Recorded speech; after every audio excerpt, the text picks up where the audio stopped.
Hi friends, എല്ലാവർക്കും സൂസ് കിച്ചൻ്റെ പുതിയൊരു എപ്പിസോഡിലേക്ക് സ്വാഗതം. നമ്മളിന്ന് ചെയ്യുന്നത് ബ്രക്കോളി വെച്ചിട്ടുള്ളൊരു തോരനാണ് കേട്ടോ. വളരെ ഈസി ആയിട്ടും പെട്ടെന്ന് തന്നെ ചെയ്തെടുക്കാവുന്ന ഒരു തോരനാണിത്. ഇതിൻ്റെ ഹെൽത്ത് ബെനിഫിറ്റ്സ് ഒന്നും നഷ്ടപ്പെടാതെ തന്നെ ആ ഗ്രീനിഷ് കളറ് പോവാതെ നമുക്ക് എങ്ങനെയാണ് ബ്രക്കോളി തോരൻ എളുപ്പത്തിൽ ചെയ്യുന്നത് നമുക്കൊന്ന് നോക്കാം.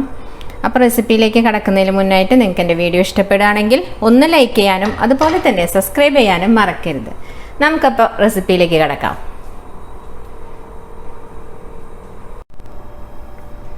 അപ്പം നമുക്ക് ബ്രക്കോളി വെച്ചിട്ട് ഒരു തോരൻ ഉണ്ടാക്കാം. അതിന് വേണ്ടി ഞാൻ ബ്രക്കോളി കുഞ്ഞായിട്ട് ഇങ്ങനെ നൈസായി കട്ട് ചെയ്തിട്ടുണ്ട് കേട്ടോ. ജസ്റ്റ് ഒന്ന് ഞാൻ കാണിച്ചു തരാം എങ്ങനെയാണ് കട്ട് ചെയ്യുന്നതെന്നുള്ളത്.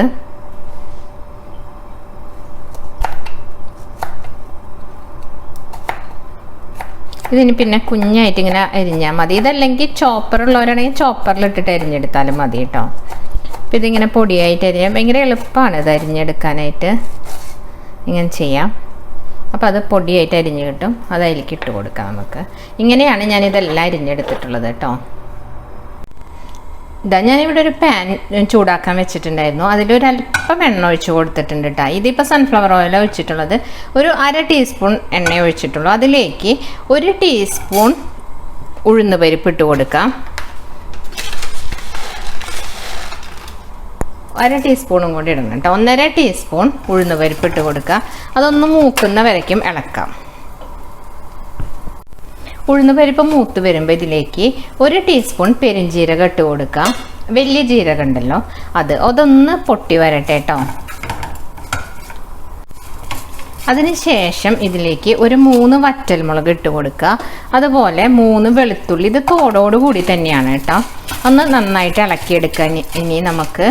അതുപോലെ ഞാനിപ്പോൾ ഇതിൽ 3 വറ്റൽമുളകാണ് ഇട്ടിട്ടുള്ളത്. പിന്നെ ബ്രക്കോളിയുടെ കൂടെ 2 പച്ചമുളകും നമ്മൾ ചേർക്കുന്നുണ്ട്. അപ്പോൾ ഈ മുളകിൻ്റെ എരിവ് നിങ്ങളുടെ ഇഷ്ടത്തിനനുസരിച്ച് എണ്ണത്തിനൊക്കെ മാറ്റം വരുത്താം കേട്ടോ. ഇവിടെ എല്ലാം മൂത്ത് വന്നിട്ടുണ്ട്. ഞാനിപ്പോൾ തീ ഓഫ് ചെയ്തു. ഇതൊന്ന് ചൂടാറിയതിന് ശേഷം ഒന്ന് നമുക്ക് കരിക്കരിപ്പായിട്ട് പൊടിച്ചെടുക്കാം കേട്ടോ. ഈ ബ്രക്കോളിക്ക് വേണ്ടി നമുക്ക് കുറച്ച് തേങ്ങ ഒന്ന് ഒതുക്കിയെടുക്കാനുണ്ട്. ഞാനിപ്പോൾ ഒരു 1/2 കപ്പ് തേങ്ങ എടുത്തിട്ടുണ്ട്. അത് മിക്സിയിലേക്ക് ഇട്ട് കൊടുക്കുകയാണ്.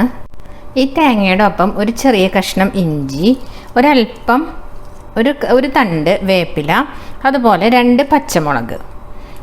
ഇതെല്ലാം കൂടി ഒന്ന് മിക്സിയിൽ ഒന്ന് നമുക്ക് കറക്കിയെടുക്കാം കേട്ടോ. ഞാനിത് ഈ തേങ്ങ ഒന്ന് ഒതുക്കിയെടുത്തിട്ടുണ്ട്. അങ്ങനെ അരച്ചിട്ടൊന്നുമില്ല കേട്ടോ. ജസ്റ്റ് ഒന്ന് ക്രഷ് ചെയ്തെടുത്തിട്ടുള്ളൂ. അത് ഇതിലേക്ക് ഇട്ട് കൊടുക്കുക ബ്രക്കോളിയുടെ കൂടെ. ഞാൻ ആ ബ്രക്കോളിയുടെ ഒപ്പം തേങ്ങ ഒതുക്കിയത് ഇട്ട് കൊടുത്തു. അതിൻ്റെ കൂടെ 1/2 ടീസ്പൂൺ മഞ്ഞൾപ്പൊടി ഇട്ട് കൊടുത്തിട്ടുണ്ട് കേട്ടോ.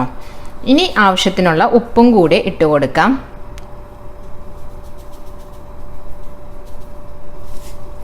ഇനി അത് കൈ വെച്ചിട്ട് നമുക്ക് നന്നായിട്ടൊന്ന് മിക്സ് ചെയ്തെടുക്കണം. ഇപ്പം ഞാൻ ഇവിടെ ഇതെല്ലാം കൂടി നന്നായി മിക്സ് ചെയ്ത് വെച്ചിട്ടുണ്ട് കേട്ടോ. ഇനി നമുക്കത് ഉണ്ടാക്കാൻ തുടങ്ങാം. ഒരു പാൻ ഇപ്പം ഞാൻ അടുപ്പിൽ വെച്ച് ചൂടായിട്ടുണ്ട്. അതിലേക്ക് കുറച്ച് എണ്ണ ഒഴിച്ച് കൊടുത്തിട്ടുണ്ട് കേട്ടോ. സൺഫ്ലവർ ഓയിൽ തന്നെ ഞാൻ ഒഴിച്ചേക്കുന്നത്. അതിലേക്ക് 1 ടീസ്പൂൺ കടുക് ഇട്ട് കൊടുക്കാം. ആ കടുക് പൊട്ടി വരുന്ന സമയത്ത് നമുക്ക് സവോള ഇട്ട് കൊടുക്കാം. ഇതിലേക്ക് ഒരു മീഡിയം ടൈപ്പ് സവോള ചെറുതായി അരിഞ്ഞത് ഇട്ട് കൊടുക്കാം. ജസ്റ്റ് ഒന്ന് വഴറ്റാന്നിട്ട്, ഒരുപാടൊന്നും വഴറ്റണ്ട കേട്ടോ. ഒന്ന് ട്രാൻസ്പാരൻ്റ് ആയാൽ മതി. ഇപ്പം നമ്മൾ സവോള ഒന്ന് ട്രാൻസ്പാരൻ്റ് ആയി വന്നിട്ടുണ്ട് കേട്ടോ. ഒരുപാട് മൂത്തിട്ടൊന്നുമില്ല. ഈ സമയത്ത് നമ്മൾ മിക്സ് ചെയ്ത് വെച്ച ബ്രക്കോളി ഉണ്ടല്ലോ, ബ്രക്കോളി അതുപോലെ തേങ്ങ ഒതുക്കിയതൊക്കെ ഉണ്ടല്ലോ, അത് ഇതിൻ്റെ കൂടെ ഇട്ട് കൊടുക്കാം. ഇതിനി നന്നായിട്ട് സവോളയായിട്ട് മിക്സ് ചെയ്യാം. ഇനി ഇതിലിപ്പോൾ നമുക്ക് വെള്ളം ഒന്നും ചേർക്കേണ്ട ആവശ്യമില്ല. ഇതിൻ്റെ അകത്ത് തന്നെ ചെറുതായിട്ട് ഈർപ്പുണ്ട്. അതിൽ നിന്ന് തന്നെ ഇത് വെന്ത് കിട്ടും. അപ്പോൾ പകുതി വേവാവുന്ന വരെ നമുക്കൊന്ന് മൂടി വയ്ക്കാം. ഇത് ഒന്ന് തട്ടിപ്പൊത്തി വെച്ചിട്ട് പിന്നെ ഒന്ന് മൂടി വെച്ചിട്ടുണ്ട് കേട്ടോ. ഒരു 5 മിനിറ്റ് ഇങ്ങനെ ഇരുന്നൊന്ന് വേവട്ടെ ഇത്. ഇനി നമുക്ക് മൂടി ഒന്ന് ഓപ്പൺ ചെയ്ത് നോക്കാം.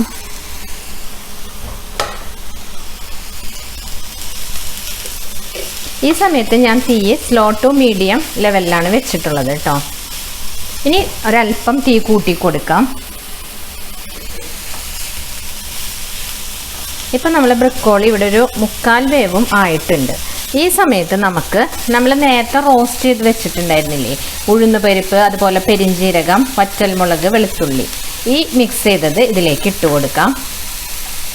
ഇനി നമുക്ക് ഈ മിക്സും കൂടി നന്നായിട്ട് ഇളക്കി കൂട്ടിയെടുക്കാം. ഇതിൻ്റെ ഇടയിൽ ഒരു കാര്യം ഞാൻ വിട്ടുപോയത്, നിങ്ങൾക്ക് നമ്മൾ അവിയലിലൊക്കെ ഇടുന്ന നല്ല ജീരകം ഉണ്ടല്ലോ, അതിൻ്റെ ടേസ്റ്റ് ഇഷ്ടമാണെങ്കിൽ കടുക് പൊട്ടിച്ചതിന് ശേഷം ആ ജീരകം ഒരു 1/2 ടീസ്പൂൺ ഇട്ടിട്ട് പൊട്ടിക്കുകയാണെങ്കിൽ അത് അങ്ങനെ ചെയ്യാം. അതല്ലെങ്കിൽ നമ്മൾ റോസ്റ്റ് ചെയ്യുന്നതിൻ്റെ കൂടെ ആ ജീരകം ഇട്ടിട്ടും നമുക്ക് റോസ്റ്റ് ചെയ്തെടുക്കാം. അപ്പം ജീരകത്തിൻ്റെ ടേസ്റ്റ് ഇഷ്ടമുള്ളവരാണെങ്കിൽ അങ്ങനെ ചെയ്യാം കേട്ടോ. നമ്മളിപ്പോൾ ഇതിൽ പെരുംജീരകം ഇട്ടിട്ടുണ്ട്. അപ്പോൾ ആ റോസ്റ്റ് ചെയ്ത മിക്സും കൂടി ചേർത്ത് ഒരു 2 മിനിറ്റൊക്കെ ഇളക്കി കൂട്ടിയാൽ മതി കേട്ടോ. അപ്പോഴേക്കും ഇത് കറക്റ്റായിട്ട് അതിലേക്ക് പിടിക്കും. ഇനി നമുക്ക് തീ ഓഫ് ചെയ്യാം. ഇപ്പം നമ്മൾ ബ്രിക്കോളിയൊക്കെ നന്നായിട്ട് വെന്തിട്ടുണ്ട്. അപ്പോൾ ഇതിനകത്ത് വെള്ളം ചേർക്കുകയൊന്നും ചെയ്യണ്ട. ഇതിൻ്റെ ആ ഒരു ഗ്രീനിഷ് കളർ നഷ്ടപ്പെടാതെ തന്നെ ഇങ്ങനെ കുക്ക് ചെയ്തെടുക്കുമ്പോഴാണ് അതിൻ്റെ ഒരു ടേസ്റ്റ് കിട്ടുന്നത് ബ്രിക്കോളിയുടെ. അപ്പം നല്ല സൂപ്പർ ടേസ്റ്റി ആയിട്ടുള്ള നമ്മളെ ബ്രിക്കോളി തോരൻ ഇവിടെ റെഡി ആയിട്ടുണ്ട്. നിങ്ങളെല്ലാവരും ഇതൊന്ന് ട്രൈ ചെയ്ത് നോക്കണം. നിങ്ങൾക്ക് എൻ്റെ വീഡിയോ ഇഷ്ടപ്പെടുകയാണെങ്കിൽ ഒന്ന് ലൈക്ക് ചെയ്യാനും അതുപോലെ തന്നെ നിങ്ങളുടെ അഭിപ്രായങ്ങൾ കമൻറ്റ് ചെയ്യാനും മറക്കരുത്. അടുത്ത വീഡിയോയുമായി കാണുന്നവരേക്കും bye. Thanks for watching Sue's kitchen.